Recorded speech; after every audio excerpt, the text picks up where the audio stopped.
The galley woke before the base did. 0540. The griddle already hot. The smell of oil and burnt coffee laid over everything like a second deck. Trays clattered down the line in a rhythm older than any sailor working it, older than the base, older than the war that built it. A mess specialist restocked the fruit and did not look up. The urns hissed. Somewhere aft, a compressor kicked on and settled.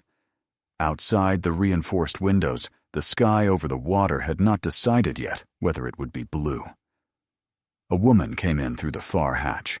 Plain clothes, a dark travel jacket, a gray shirt, no insignia anywhere on her, nothing a stranger could hang a rank on. A visitor badge clipped to her collar, blank of any detail worth reading from a distance. She drew a black coffee, took nothing else, and crossed to the corner table that faced the door. She sat. She squared a folded sheet of paper to the edge of the table, corner to corner, the way some people set a table and some people set a room. She turned her wrist once, and her watch face lay against the inside of it, hidden, the way a person keeps a light from catching where it should not. Her eyes moved around the space a single time. They found the hatches, the serving line, the 2 exits, the reinforced glass. She counted them the way most people breathe, without deciding to, without knowing they had. She had eaten in worse rooms than this. She had eaten kneeling. She had eaten standing in the wind, off a ramp, with the engines turning. She had eaten with her hands still shaking, once, a long time ago, and she had made them stop, and they had stayed. Stopped ever since. The corner belonged, by long custom, to the operators. 3 of them held it now. Special Warfare Operator, First Class Chase Devlin sat at the center of the table because he sat at the center of every table he chose. 30 years old. Loud in the way that fills a space and dares it to push back. He had the kind of shoulders a room noticed, and the kind of grin that told the room to keep noticing. Beside him, Special Warfare Operator Second Class Wyatt Culp, 26, who laughed a half-second after Devlin did, every single time, like an echo that had learned to expect the sound. Across from them, the youngest, Special Warfare Operator Third Class Caden Vasquez, 22, still new enough that he watched more than he talked, still close enough to the schoolhouse that he flinched at things the other 2 had stopped seeing. 2 tables over, a Master Chief ate oatmeal with a paperback folded back against the sugar shaker. Master Chief Explosive Ordnance Disposal Technician Roland Pace, 50 years old. Gray at the temples, gray in the stubble he had not bothered with. He glanced up when the far hatch opened, the way anyone glances at a hatch, and then he did not look back down at his book. He went very still. He looked at the woman in the corner, the way a man looks at a face he has seen in the worst light there is, and he set his spoon down without a sound. The operators were riffing on a scarred training aid propped by the bulkhead, an inert 60mm mortar round, blue-banded, drilled hollow, the kind of thing that lives in every schoolhouse and every ready room, used to teach hands what a shape feels like before the shape can hurt them. Devlin had it up in his hands. He was daring Culp to arm it, narrating a fake sequence, twisting a fuse that did not turn, mispronouncing the type with the confidence of a man who has never been corrected. Then he noticed the woman at the operator's table. He set the round down. He crossed the floor, grinning, already playing to Culp before he had covered half the distance, the way a comedian works the walk to the microphone. "This corner's for operators, ma'am," Devlin said. "Not lost tourists. Chow line's back that way." He tipped his head toward the hatch, generous, like a man giving directions to someone's grandmother. "Go find your husband." Culp laughed. Vasquez looked at his tray. The woman lifted her eyes, unhurried. She let the moment sit exactly as long as it needed to, no longer, and the not longer was its own kind of answer. "Coffee," she said. That was all. One word. She did not move. Devlin took the stillness for a woman who had not understood him, or had not understood who he was, which to Devlin were the same failure. He leaned a hand flat on her table and bent down into her space, still grinning for his men. She did not flinch. Her breathing did not change. Her free hand stayed open and flat on the folded paper, fingers loose, weight even. She held the kind of quiet that most people never touch in their whole lives, the quiet of someone who has waited beside things far more dangerous than a loud man, and learned, in the waiting, that noise and danger are not the same animal and do not travel together. Across the room, the Master Chief half rose from his seat. His hand flattened on the table. Then he made himself sit back down. He let it run, because some part of him, the part that had learned patience from her 15 years ago, wanted to see the exact moment the room turned over. Wanted the three of them to have every inch of the fall they were building for themselves. The woman set her cup down. She squared it to the paper, a quarter inch, no more. She said nothing at all. And 2 tables away, a Master Chief who had gone pale under his tan knew, with a certainty that closed his throat, exactly who these 3 had just told to go find her husband. Devlin did not like being answered with one word, so he went back for the training aid, because the training aid was a stage, and Devlin never met a stage he could walk past. He hauled the inert round onto the corner table with a thump that turned heads, and started his party trick again, right in front of her. A fake arming sequence, a twist of the fuse that did not twist. He called it a live round for Culp's benefit, and watched her sideways while he said the word live, twice, fishing for a reaction he could use. She watched his hands, not his face. That was the first thing. Everyone in that galley watched Devlin's face, because his face was where he lived. She watched his hands, because hands are where the truth of a thing is, and she had spent a career learning to read them. When he finished his show, she spoke. She did not raise her voice. She did not lean in.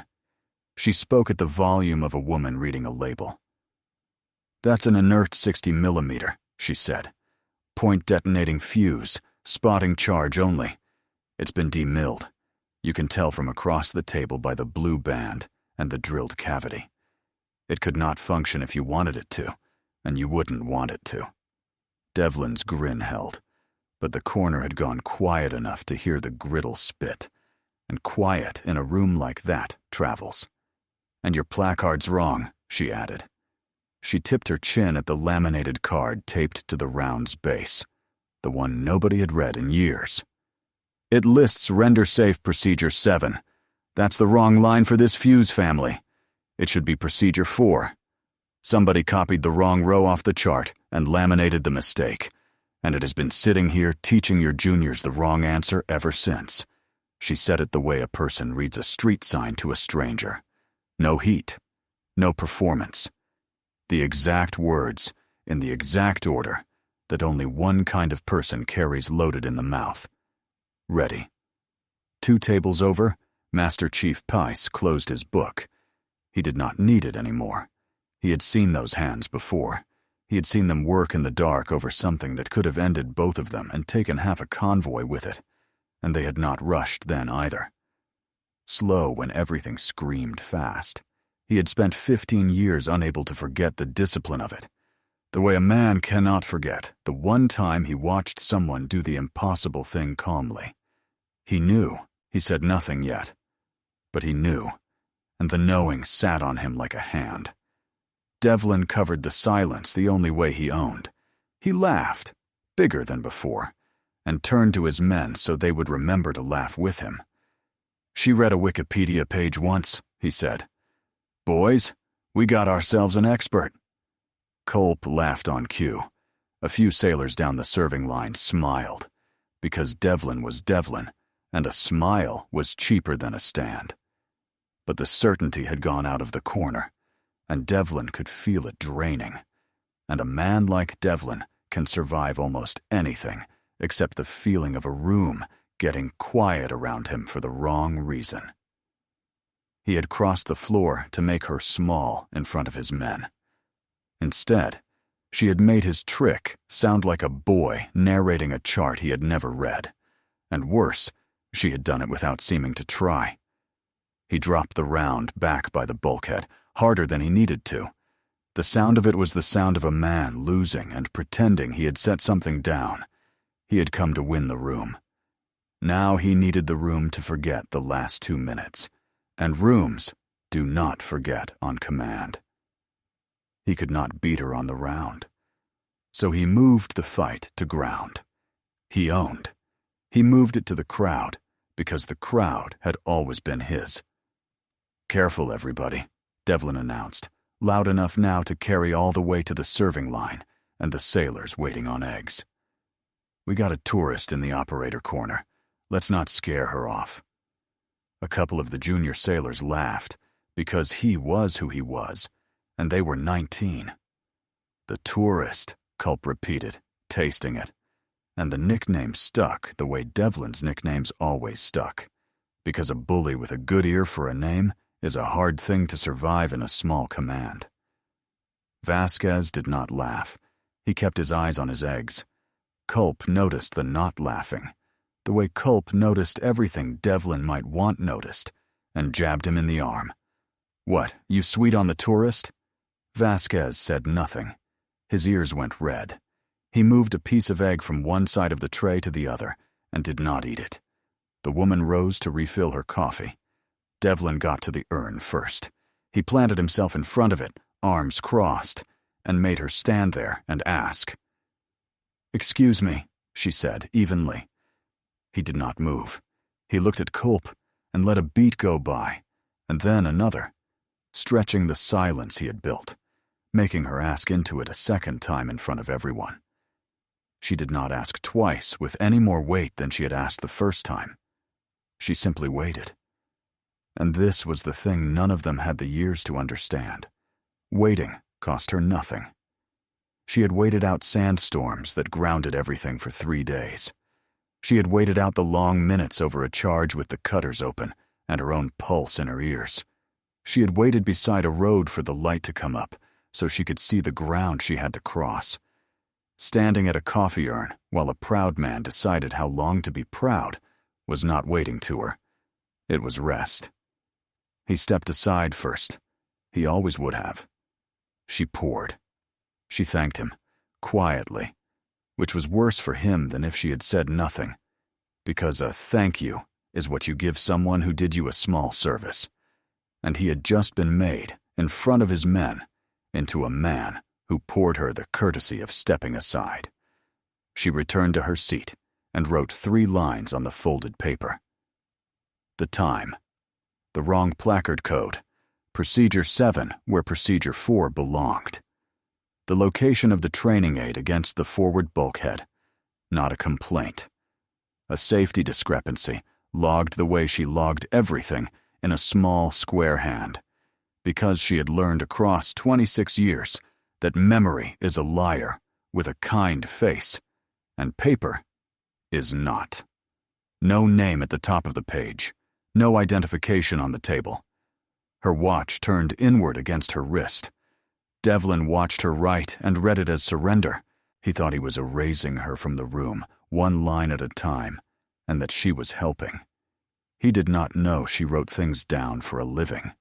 He did not know that the things she wrote down had ended careers larger than his, in rooms he would never in his life be cleared to enter. If you have ever sat quiet while someone louder rewrote the room around you, sat there holding the truth in a steady hand, and choosing your moment instead of spending it, then you already understand her, and you already understand why this channel exists. Stay with it. Subscribe to Honor Tales, and let the ones who were written off get the moment they earned. Devlin decided the social win was not enough. He went for the official one, because the official one had a paper trail, and a paper trail felt like winning forever. He crossed to the bulkhead phone and called the duty section. He reported a possible security concern. A woman with no proper credential, loitering in a controlled space near ordnance. He let the word ordnance do the heavy lifting. the way a man leans on a word he knows will move people. He said she was acting strange. He said she would not identify herself. Neither thing was true.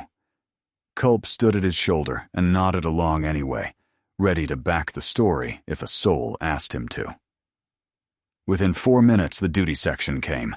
A young petty officer of the watch, nervous in a uniform that still had the fold lines in it, and a master-at-arms with a notebook and a face that said he had done 100 of these and expected nothing from the 101st. They came to the corner table, polite and firm, and asked the woman for identification. She was already still. Hands where they could be seen, flat on the table, nothing sudden anywhere in her. She produced the visitor badge without a word. A real badge, properly issued at the gate that morning, only blank of the detail a stranger could read from 6 feet. She gave a name. The master-at-arms wrote it in his notebook. It meant nothing to him. He had a log to fill, and a name filled a log, and the shape of the morning did not require him to know whose name it was. She squared her badge back to her collar. Then she asked the master-at-arms one question, precisely, in the flat, clean voice she used for everything. "Which office does the incident report route to?" she said. "The command's, or the security department's," he told her. "Both," he said. "The command gets the copy." She thanked him for that, too. Devlin watched from 6 feet away with his arms crossed, and the satisfaction sat on his face like weather. The record now said what he wanted it to say. A tourist, flagged, a problem, documented, timed, initialed. He had put her in the log, and the log was the closest thing a base had to a memory that could not be talked out of what it saw. Master Chief Pace stepped in then, but only far enough. He told the master-at-arms that he knew the visitor, that he would keep an eye on her through the morning, that there was no need to make more of it than a misunderstanding on a busy mess deck. The master-at-arms, glad of any reason to close a notebook, closed it and took his nervous petty officer and left. Pace caught her eye for half a second as he turned away. A question was in it, and under the question, an offer. "Say the word," the look said, "and I end this right now." She gave him the smallest shake of her head. A 1/4 inch. Not yet. Devlin had put her name in the log that morning, and he stood there certain it was the most permanent thing he had ever done. He did not yet understand that the log was about to carry his name too. 1 line below hers, in the same clean hand. The Master Chief could not keep still after that. He had tried. 50 years old, and he had learned a great deal about keeping still, and none of it held. He walked the morning down the way he would have walked a road, deliberate, checking his corners. He went to the quarterdeck and asked to see the duty log and read the name the master-at-arms had written under the word tourist. He read it once. He read it again. And the last thread of pretending he was unsure of anything let go all at once. He had carried a name for 15 years. He had carried it the way you carry the name of the person who was closest to you on the worst day you ever lived through. Carefully, and always. Now it sat in a mess deck security log, misfiled under a stranger's lazy guess, 3 lines above a false report. He asked the quarterdeck one more question, and the answer moved every piece on the board at once. The change of command was today. Noon, in the galley, because the galley was the only compartment on the base that would hold the crew, and the officer relieving command, the incoming commanding officer of the entire installation, was the name in the log under the word tourist. He crossed back to the mess decks and found Devlin at the tray line, holding court over a fresh plate. "Petty Officer Devlin," Pace said. Quiet. Close. He put the words where they would reach Devlin and no one else. "If she is who I think she is, you want to walk away from that table right now. Forget you ever saw it. Do it for yourself, son, because no one is coming to do it for you." Devlin heard none of the warning inside the words. He heard only a Master Chief leaning on him in front of his men. And there was nothing on this earth Devlin defended harder than his standing in front of his men. His jaw set. His grin came up like a shield. "With respect, Master Chief," he said, "I've got a security situation handled. Some contractor wandered where she shouldn't be. Gave the watch a hard time. It's in the log." "I read the log," Pace said. "Then you know I did it by the book." Pace looked at him for a long moment, the way a man looks at someone standing on a spot he cannot be warned off of, a spot with the ground already cut out from under it. And then he turned and walked away. There is a point past which you cannot save a man from himself, and Pace had reached it, and he knew it, and it grieved him more than Devlin was worth. Devlin, left standing, decided to make the report airtight. He would have the woman escorted off the mess decks before whatever ceremony was filling the space at noon, so the record would show he had acted, and acted first. Sailors were already carrying chairs in and setting them in ranks behind him. He barely registered them. A flag stand went up at the head of the galley. He did not turn around. The ceremony was hers. The room was being arranged at that exact moment, board by board and chair by chair, to belong to her. And the one man in it working hardest to remove her could not see the shape rising at his back. Here is the part worth waiting for. The moment the whole room learns at once what one Master Chief already knows. If you want to watch a loud man discover exactly who he told to go find her husband, stay with it and subscribe to Honor Tales so the next story finds you the moment it drops. Away from the galley, the story the base did not know. The story almost no one alive knew all of. She stepped out to a passageway with a window to the water and stood where the light came in gray off the swells. She unfolded the same sheet of paper she had been squaring to table edges all morning.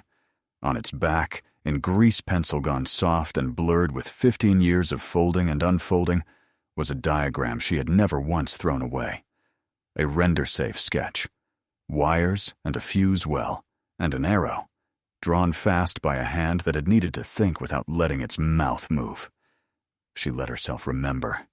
Here, because there was no one to see her do it. And remembering was the one thing she never let a room watch. 2011. A road at dawn. A stalled convoy strung out along a shoulder that some patient man had spent a whole night seeding with pressure plates and buried charges, learning the convoy's habits, choosing his ground. 2 Marines were down in the open, where the first plate had caught them, and the fire that had put them there had not stopped, and would not, because the man who built the road wanted more than 2. Lieutenant Commander Marsh had gone forward along the mined shoulder on her belly and her elbows, reading the dirt as she went. She read disturbed ground the way other people read faces across a table. A patch swept too smooth. A stone set a half-inch too deliberately. A seam where the dust had been broken and pressed back down by a careful hand. She had learned the one trick that mattered more than courage, more than strength, more than any of the things the brave men around her had in abundance. She had learned to make her hands lie to her heart. Slow when everything screamed fast. Slow over the wire. Slow at the fuse well. Slow while the rounds walked the dirt a body length to her left, and the radio in her ear begged her to hurry. 40 meters of shoulder. That was the whole distance.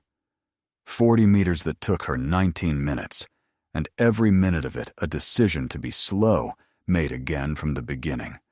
Because slow is not a thing you decide once. It is a thing you decide every second, against every instinct you were born with, while men you would die for bleed in the open and shout your name. She had counted the plates as she found them. 3 on the shoulder. 1 she disarmed. 2 she marked and crawled around, mapping a lane back for the ones who would come after her. She had narrated nothing. She had made no sound at all. The only voice on that road was the radio, and she had learned to hear it the way you hear weather, real and loud, and no reason at all to move faster than the ground allowed. She rendered safe a secondary charge by hand to open a path to the wounded. Cut it clean.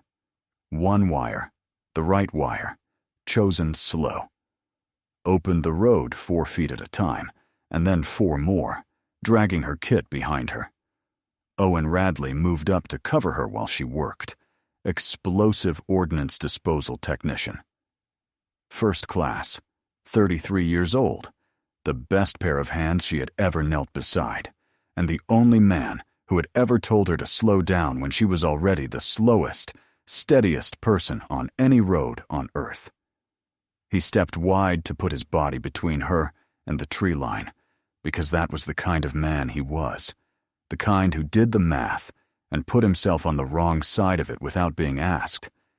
He stepped on the third device, the buried one, the one set apart from the others, off the road, in the place a man would step precisely because it looked like the safe place, the one she never got to, because it had never been hers to get to. She reached the 2 Marines. She dragged them back along the 4 feet she had opened, one and then the other, and they lived. And they have children now who do not know her name. She did not reach Owen in time. No one could have. She had spent 15 years holding both of those truths in the same 2 hands at once. The 2 she saved, the one she lost, and never once setting either down to make the other lighter. The Navy Cross came later, in a small room she barely remembered, pinned to a uniform that felt borrowed. She did not keep the memory of the ceremony. She had given it away somewhere and never looked for it. She kept the promise instead, the private one, the only one that had ever held across a whole career, that she would never again let a room's noise make her rush the thing in front of her, that she would be slow when it mattered, always for him. Because slow was the discipline that had kept the wire from her hands that morning, and it was a different angle entirely, one no discipline could have covered. That had taken him. Down the passageway, faint, a boatswain's mate was testing a microphone. It was nearly noon. The base thought a lost tourist sat in its galley. A Master Chief knew better. And in 90 minutes, 3 SEALs who had told a Navy Cross recipient to go find her husband were going to know better too, in front of everyone they had ever tried to impress. Devlin came back with a master-at-arms in tow, and a printed copy of his security report in his fist. He meant to have the tourist walked off the mess decks before noon, on paper, in the open, so that the last thing anyone remembered of her in this room was an escort at her elbow. He put a hand on the back of her chair and tipped it. Just enough, a small, deliberate act of removal done exactly where witnesses could see it and remember it the way he wanted them to. She let him. She did not brace the chair. She did not reach for the table. She let the small violence happen and cost her nothing, because she had already decided that whatever he did in the next 5 minutes, she wanted it witnessed. To justify the tipped chair, he made his case to the master-at-arms out loud, on the record, in front of the corner and the serving line, and everyone still eating. He said she had refused to identify herself. He said she had tampered with training ordnance. Both false. Both now spoken to a man with a notebook, and worse than spoken, signed, at the bottom of the printed page he was holding out for the master-at-arms to countersign, under his own name and rate. She watched his mouth make the false statement. Her hand stayed flat on the table. Her breathing did not change by a single count. She had watched men lie before, over stakes a great deal higher than a mess deck chair, and she had learned the one useful thing there is to know about it. A lie told out loud can be argued away, but a lie a man signs is a gift he hands you and can never take back out of your hand. Then she stood, unhurried. She squared her paper to the edge of the table one final time, corner to corner. And for the first time all morning, she smiled at him. Small, almost kind. The smile of someone who has just watched a man finish digging and set the shovel down. "You should keep that copy," she said. Devlin did not understand why the smile unsettled him more than any threat in the world could have.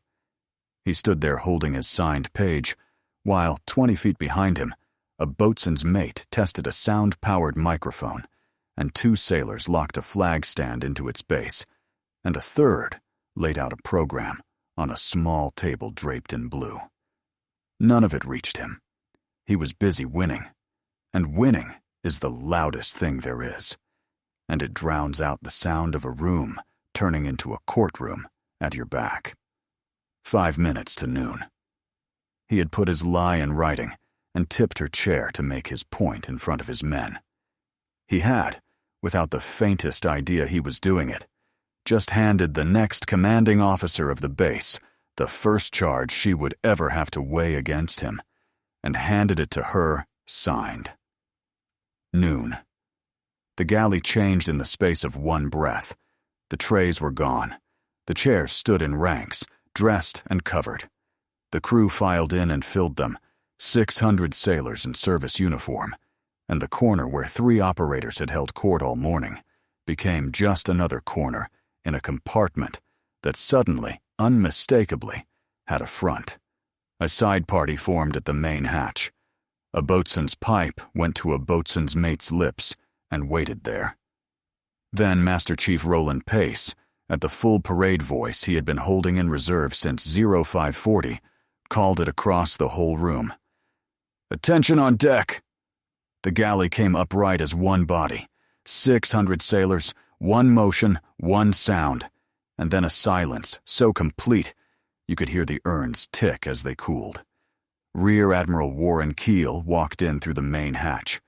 2 stars on each collar point, 55 years old, and unhurried in the particular way that only the very senior can afford to be, because nothing in the room would start until he chose to start it.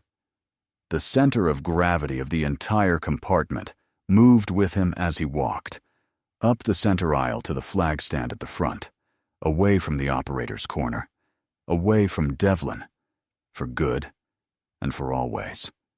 Devlin stood at attention with his signed report still crushed in one hand, and watched the woman he had called a tourist walk to the front of the room and take her place beside the Admiral.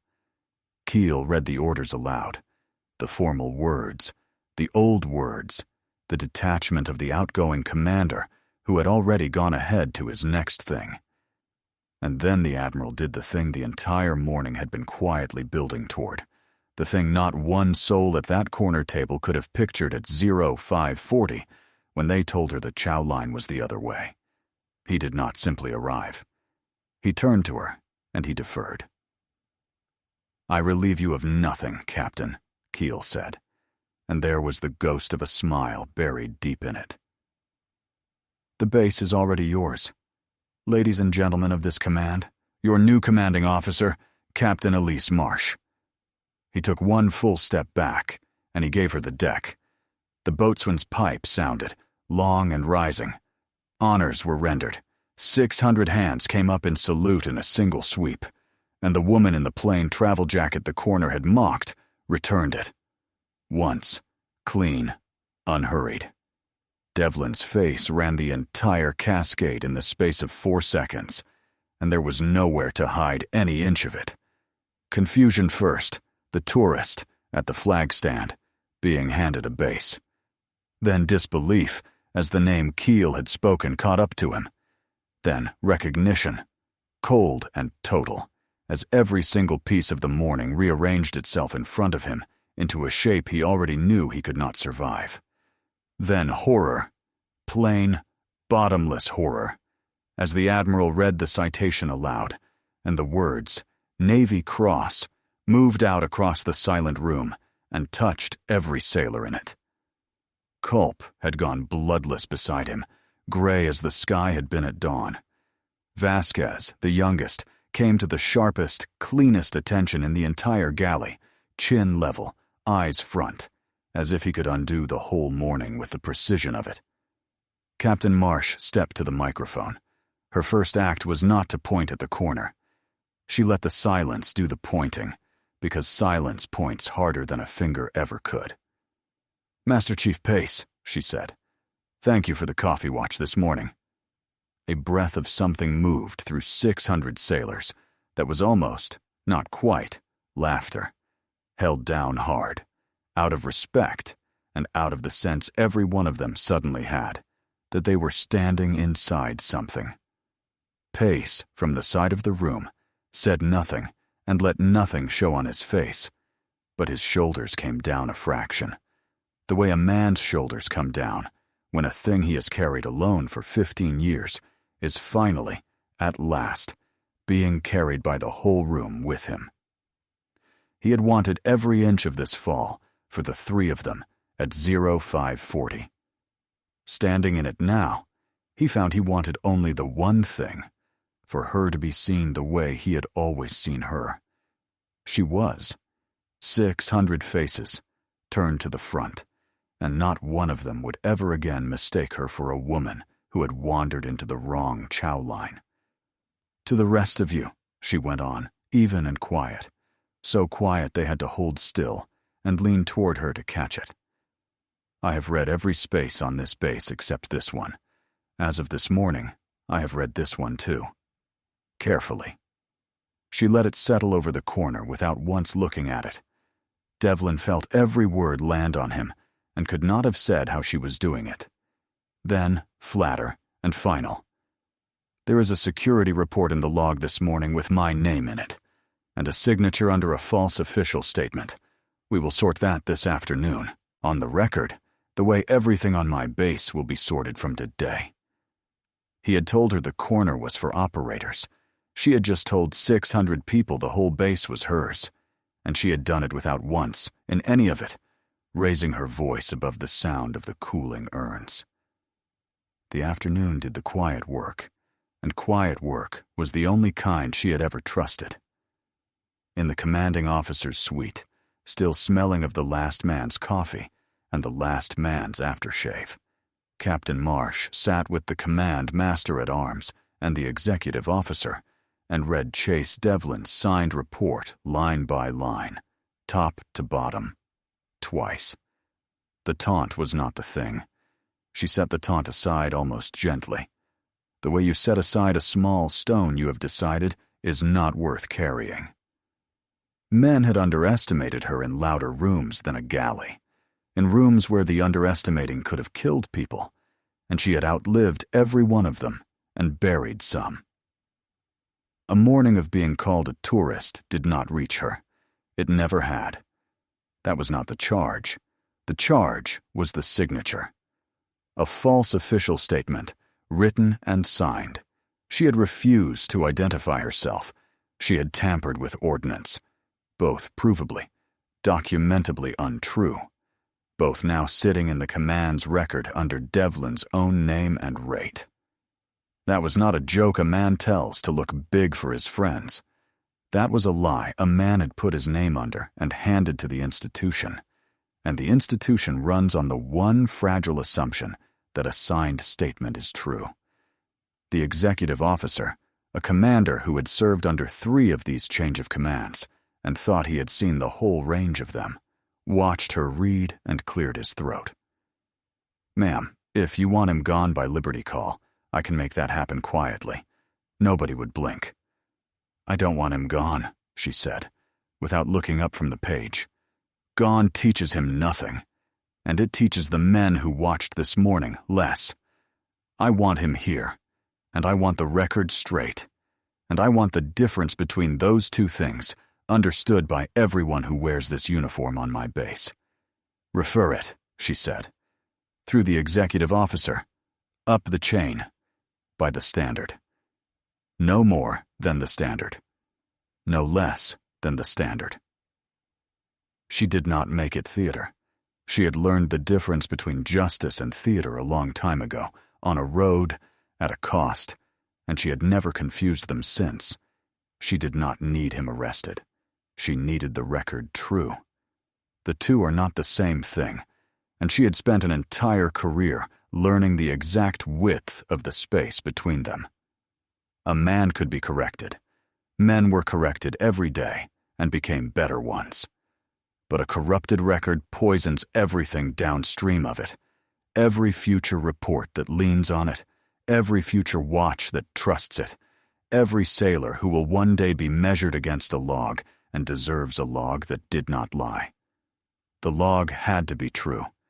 Devlin had to answer for making it false. Those were the terms. They were enough, and they were exact, and exactness was mercy of a kind. So Devlin was relieved of his standing on the mess decks and sat where he could be watched and taught instead of broken. He would live and work under her command. Every sailor who had smiled with him at the coffee urn at 0540 had stood at rigid attention for her at noon, and he would carry that arithmetic every single day he served under her, and it was a harder sentence than any brig would have been, and a fairer one, and she had chosen it on purpose. If this is the part you came for, the turn landing hard and clean without a drop of cruelty in it, the record set straight by the very person they were all so sure did not matter, then you are exactly who Honor Tales is made for. Subscribe and stay for the ones still waiting, in rooms like that one, to be seen. Late in the afternoon, she sent for Vasquez, the youngest, or the one who had looked away and moved a piece of egg from one side of his tray to the other and not eaten it. He came in braced for the worst a man can be braced for. "You didn't laugh," she said. "This morning. Why not?" He was a long moment finding it. He was 22, and he had never had to put this particular thing into words. "Didn't seem right, ma'am," he said finally. "Couldn't have told you why. It just didn't sit right." "That instinct is the only thing I cannot train into a sailor," she said. "Everything else I can teach. That one a man either has, or he spends his life pretending to. You already have it. So now I am going to give you something to do with it, and a reason to be better than the table you were sitting at this morning." And she did. A real task. A real trust. A rope thrown to a man who had been closer to going under than he knew. He took it the way a drowning man takes a rope, with both hands, and something in his shoulders came down that had been up since noon. At dusk, she walked alone to the base memorial wall, out where the wind came off the water, and the light was going long and gold.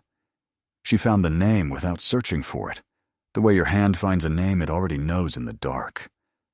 Owen Radley. She laid 2 fingers against the cut letters and stood there while the light went off the water and the day let go of the base 1 degree at a time. Her phone lit in her pocket. A message, routed strangely, bounced through more places than it should have needed, from a long way off. A coded greeting she had not heard spoken in years. 3 words that had only ever meant one man, and no other, and never would.